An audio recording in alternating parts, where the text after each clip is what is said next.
നമസ്കാരം. അൺപ്രഡിക്റ്റബിൾ എന്ന വാക്ക് മാത്രമാണ് ട്രംപിനെ വിശേഷിപ്പിക്കാൻ ഉപയോഗിക്കാൻ കഴിയുന്നത്. ട്രംപ് എന്താണ് ചെയ്യുന്നത്, എന്താണ് ചിന്തിക്കുന്നത് എന്ന് ട്രംപിന് മാത്രമേ അറിയൂ. ട്രംപ് പറയുന്നത് അതേപടി കേട്ടോണം. ഈ നിലപാടിന് സമ്മിശ്ര പ്രതികരണമാണ്. അതുകൊണ്ട് തന്നെ ട്രംപിന്റെ ആരാധകർ ഏറുന്നു, ട്രംപിന്റെ ശത്രുക്കളും വളരുന്നു.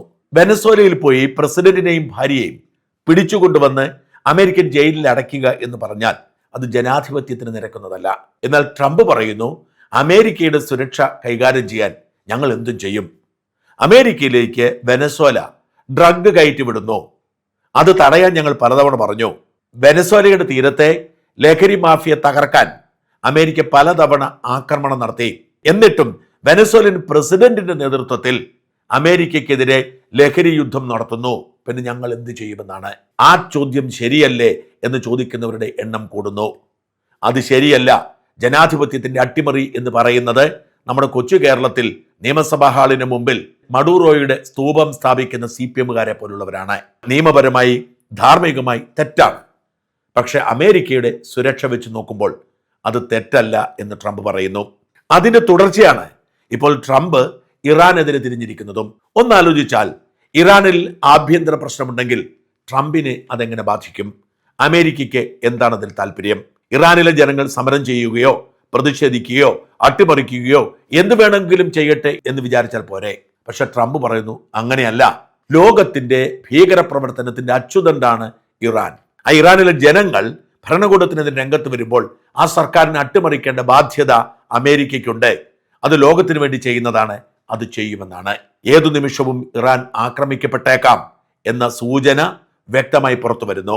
സ്കോട്ടിഷ് തീരത്തുകൂടി പോയ ഒരു റഷ്യൻ കപ്പലിനെയും കരീബിയൻ കടലിലൂടെ പോയ ഒരു റഷ്യൻ കപ്പലിനെയും അമേരിക്ക പിടിച്ചെടുത്തിരുന്നു, ബലം പിടിച്ച്. സ്വാഭാവികമായും ലോകം പ്രതീക്ഷിച്ചത് റഷ്യ പ്രതികരിക്കും, തിരിച്ചടിക്കുമെന്നാണ്. പക്ഷെ പുടിൻ ഇതുവരെ മിണ്ടിയിട്ടില്ല. അതാണ് അമേരിക്കയുടെ സർവാധിപത്യം. ആ സർവാധിപത്യം നിലനിർത്തി അമേരിക്ക ഇങ്ങനെയാണ് എന്ന് തെളിയിച്ചാൽ മാത്രമേ അമേരിക്കയ്ക്ക് ഈ മത്സരത്തിന്റെ ലോകക്രമത്തിൽ പിടിച്ചു നിൽക്കാൻ കഴിയൂ. മേക്ക് അമേരിക്ക ഗ്രേറ്റ് അഗെയിൻ എന്ന മുദ്രാവാക്യം പൂർത്തിയാക്കാൻ കഴിയൂ എന്നാണ് ട്രംപ് പറയുന്നത്. അതുകൊണ്ടാണ് ഇങ്ങനെ വിവാദമായ പല നിലപാടുകൾ എടുക്കുമ്പോഴും അമേരിക്കക്കാർക്കിടയിൽ ട്രംപിന്റെ ജനപ്രീതി ഉയരുന്നത്. ഇന്നലെ വളരെ വിചിത്രമായ ഒരു ഉത്തരവ് പുറത്തിറങ്ങുന്നു. ലോകത്തെ 75 രാജ്യങ്ങളിലെയും വിസ പ്രോസസ് നിർത്തിവെക്കാൻ അമേരിക്കൻ കോൺസുലേറ്റുകൾക്കും എംബസികൾക്കും നിർദ്ദേശം പോകുന്നു. നമുക്കറിയാം, 200-ൽ താഴെ രാജ്യങ്ങൾ മാത്രമേ ലോകത്തുള്ളൂ. അതിൽ 75 രാജ്യങ്ങളിലും, അതായത് 1/3 രാജ്യങ്ങളിലുമുള്ള പൗരന്മാർ ഇനി അമേരിക്കയിലേക്ക് വരണ്ട എന്നാണ് ട്രംപിന്റെ പ്രഖ്യാപനം. അതിനെ ആർക്ക് കുറ്റം പറയാൻ കഴിയും? ആ രാജ്യത്തേക്ക് ആരൊക്കെ വരണം, ആരൊക്കെ വരരുത് എന്ന് തീരുമാനിക്കുന്നത് അവരാണ്. ഇതിന്റെ മറുവശം പറയുന്നവർ പറയുന്നു, അമേരിക്ക ഒരു ഇൻക്ലൂസീവ് സൊസൈറ്റിയാണ്. അമേരിക്കയിൽ നിരോധിക്കപ്പെട്ട 75 രാജ്യങ്ങളിലെയും പൗരന്മാർ ആ രാജ്യത്തു നിന്നും കുടിയേറി അമേരിക്കൻ ജീവിതത്തിനും സംസ്കാരത്തിനും സമ്പദ് വ്യവസ്ഥയ്ക്കും സംഭാവന ചെയ്തവരുണ്ട്. അതുകൊണ്ട് അത് വിവേചനമാണ്, വംശീയ വിവേചനമാണ്. ഒരു കാരണവശാലും അങ്ങനെ ചെയ്യരുതേ എന്ന് പറയുന്നു. എന്നാൽ ട്രംപ് പറയുന്നു, പോയി പണി നോക്ക്, എന്റെ രാജ്യത്തിന്റെ സുരക്ഷ എന്നെ ജനങ്ങൾ ഏൽപ്പിച്ചിരിക്കുന്നു, ഞാനത് ചെയ്യുമെന്ന്. 75 രാജ്യങ്ങൾ നിസ്സാരമല്ല. ലോകത്ത് എമേർജ് ചെയ്തു വരുന്ന പ്രധാനപ്പെട്ട രാജ്യങ്ങളിൽ ഒന്നായ ബ്രസീൽ അതിൽ ഉൾപ്പെട്ടിട്ടുണ്ട്. റഷ്യയും ഇറാനും ഉൾപ്പെട്ടു എന്ന് പറയുന്നത് അതിശയമൊന്നുമില്ല. റഷ്യയുമായി എങ്ങനെയെങ്കിലും പ്രശ്നം പരിഹരിക്കാൻ ശ്രമിക്കുമ്പോഴും റഷ്യ വഴങ്ങുന്നില്ല. റഷ്യയുമായി ഇടപാടിന് പോകുന്ന ഇന്ത്യയെ പോലും ശിക്ഷിക്കുകയാണ്. സ്വാഭാവികമായും റഷ്യൻ പൗരന്മാർക്ക് അമേരിക്കയിലേക്ക് വിസ നിരോധിച്ചാൽ നമുക്ക് കുറ്റം പറയാൻ കഴിയില്ല. ഇറാന്റെ കാര്യവും അങ്ങനെ തന്നെ. ഏതു നിമിഷവും ഇറാനെ ആക്രമിക്കാം എന്ന സാഹചര്യമുള്ളപ്പോൾ ഇറാൻ ജനതയ്ക്ക് വിസ നിഷേധിക്കുന്നതിൽ തെറ്റില്ല. എന്നാൽ ബ്രസീൽ പോലെ ഏറ്റവും ശക്തമായി വളർന്നു വരുന്ന ഒരു വലിയ രാജ്യം, ലോകത്തെ ഏറ്റവും പ്രധാനപ്പെട്ട രാജ്യങ്ങളിൽ ഒന്നാണ് ബ്രസീൽ. ഇനി വരാൻ പോകുന്ന നൂറ്റാണ്ടിൽ ലോകത്തെ നിയന്ത്രിക്കാൻ പോകുന്ന 5 or 6 രാജ്യങ്ങളിൽ ബ്രസീൽ ഉണ്ടാവും. ആ ബ്രസീലിലെ ആളുകൾക്ക് അമേരിക്കയിലേക്ക് വിസ വേണ്ട. പോട്ടെ, ഇല്ലോളമില്ലാത്ത കുവൈറ്റ്, ലോകത്തെ ഏറ്റവും സമ്പന്ന രാജ്യങ്ങളൊന്നാണ് കുവൈറ്റ്. കുവൈറ്റുകൾക്കും ഇനി അമേരിക്കയിലേക്ക് വിസ കിട്ടില്ല. ഈ 21-ാം തീയതി മുതൽ നടപ്പിലാക്കുന്ന തരത്തിൽ ശക്തമായ ഉത്തരവിറക്കി എല്ലാ എംബസികളിലേക്കും അയച്ചിരിക്കുന്നു. ആ എംബസികളോട് പറഞ്ഞിരിക്കുന്നു, നിങ്ങൾ ഇനി ഈ രാജ്യങ്ങൾക്ക് തൽക്കാലം വിസ കൊടുക്കണ്ട. ഈ രാജ്യങ്ങളിൽ ആരെങ്കിലും വിസയ്ക്ക് അപേക്ഷിച്ചിട്ടുണ്ടെങ്കിൽ ആ പ്രോസസ്സ് നിർത്തിവെക്കുക. ഇനി ഒരു വ്യക്തമായ ഉത്തരവ് വരും, അപ്പോൾ കൊടുക്കാം. കൊടുക്കുന്നത് ആർക്ക്? ഒരുപാട് പരിശോധനകൾക്ക് ശേഷം ഇംഗ്ലീഷ് ഭാഷ, സാമ്പത്തിക സ്ഥിതി, പ്രായം, ആരോഗ്യസ്ഥിതി തുടങ്ങിയ കാര്യങ്ങളൊക്കെ പരിഗണിച്ച് മാത്രം അവർക്ക് വിസ കൊടുത്താൽ മതി എന്ന് പറയുന്നു.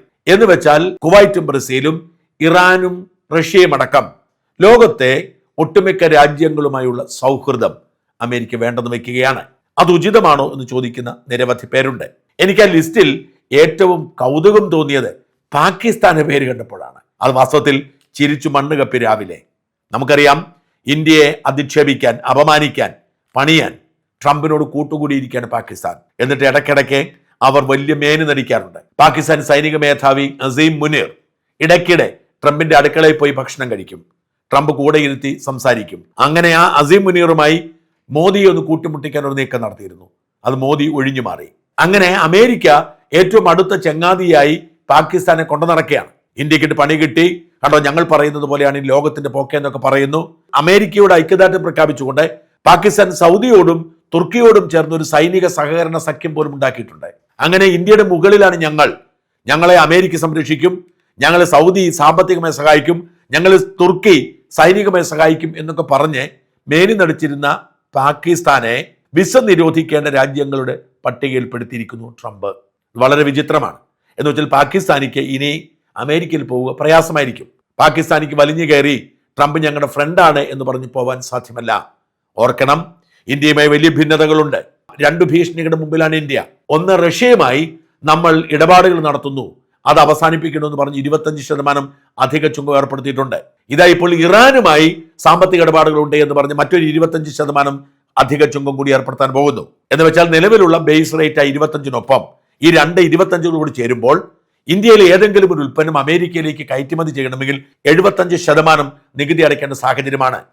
കൂടാതെ ഒരു 500% വകുപ്പും പറഞ്ഞു കേൾക്കുന്നുണ്ട്. ഇന്ത്യയും അമേരിക്കയും തമ്മിൽ വ്യാപാര കരാറിൽ ഒപ്പിടാനുള്ള ചർച്ചകൾ ട്രംപ് അധികാരത്തിൽ എത്തുന്നതിന് മുമ്പ് തുടങ്ങിയതാ. ഏതാണ്ട് ഉടനടി ആ വ്യാപാര കരാർ ഉണ്ടാവുമെന്ന് പറഞ്ഞു. പക്ഷെ നമ്മൾ അത് വഴങ്ങിയില്ല.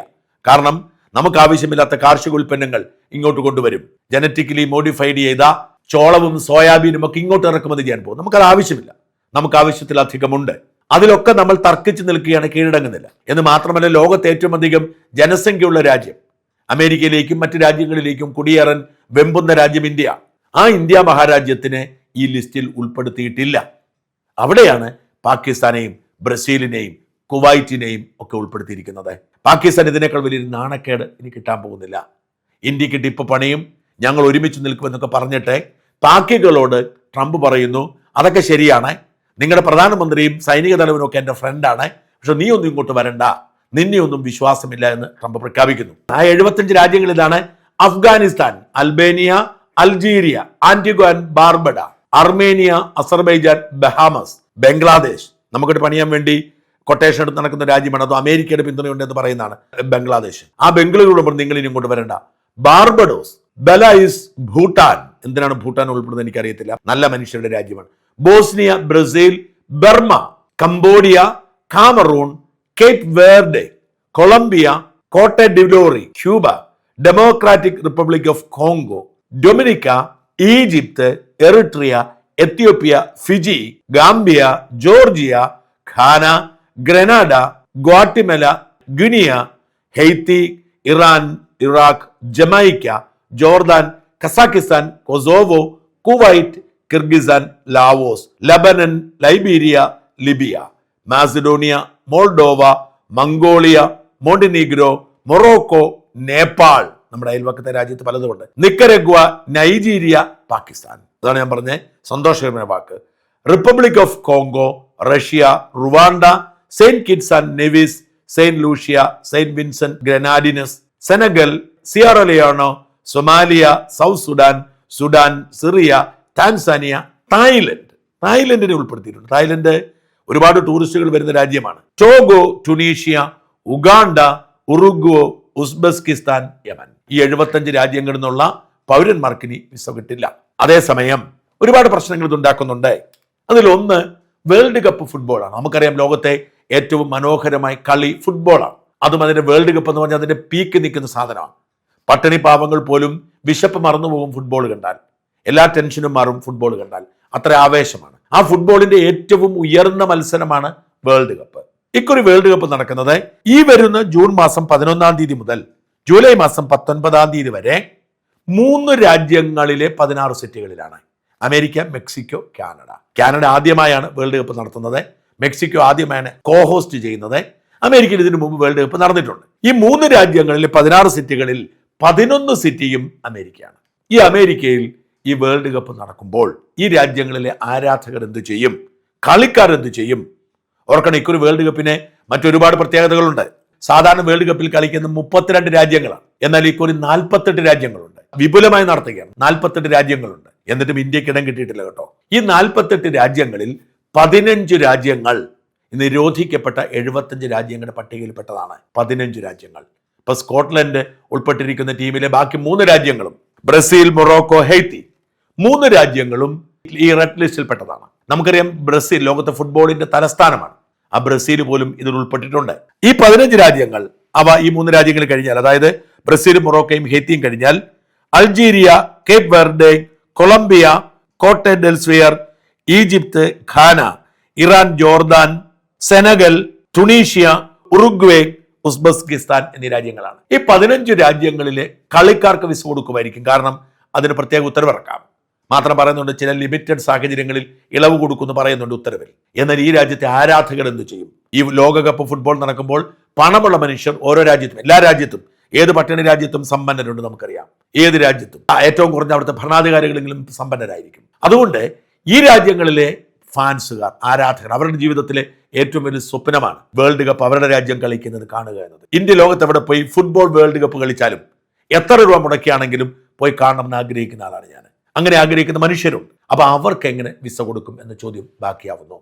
ട്രംപ് പോയി പണി നോക്കടേ, അതൊക്കെ ഞങ്ങൾ തീരുമാനിച്ചോളാം, നീ ഒന്നും വന്നില്ലെങ്കിലും ഇവിടെയൊന്നുമില്ല, ഞങ്ങൾ അമേരിക്കക്കാർ കണ്ടോളാം എന്ന വാശിയിലാണ് ട്രംപ്. എന്തൊക്കെയാണ് ട്രംപ് ചെയ്യുന്നതെന്ന് ആർക്കും അറിയില്ല. ട്രംപ് ചെയ്യാനുള്ളത് ചെയ്യും, പറയാനുള്ളത് പറയും, മറ്റുള്ളവർ അംഗീകരിച്ചോണം. പക്ഷെ അമേരിക്കക്കാർക്ക് ട്രംപിന് ഇഷ്ടമാണ്. ഈ ട്രംപിന്റെ വിചിത്ര സ്വഭാവത്തിൽ പെടും. ഇന്ത്യക്ക് ബദലായി പാകിസ്ഥാനെ ചേർത്ത് പിടിക്കുമ്പോഴും പാക്കികളോട് ഇങ്ങോട്ട് വരണ്ട എന്ന് പറയുന്നത്. അതെന്തായാലും പാകിസ്ഥാന് നാണക്കേടാണ്, മാനക്കേടാണ്. അനുഭവിച്ചു തീർക്കുക.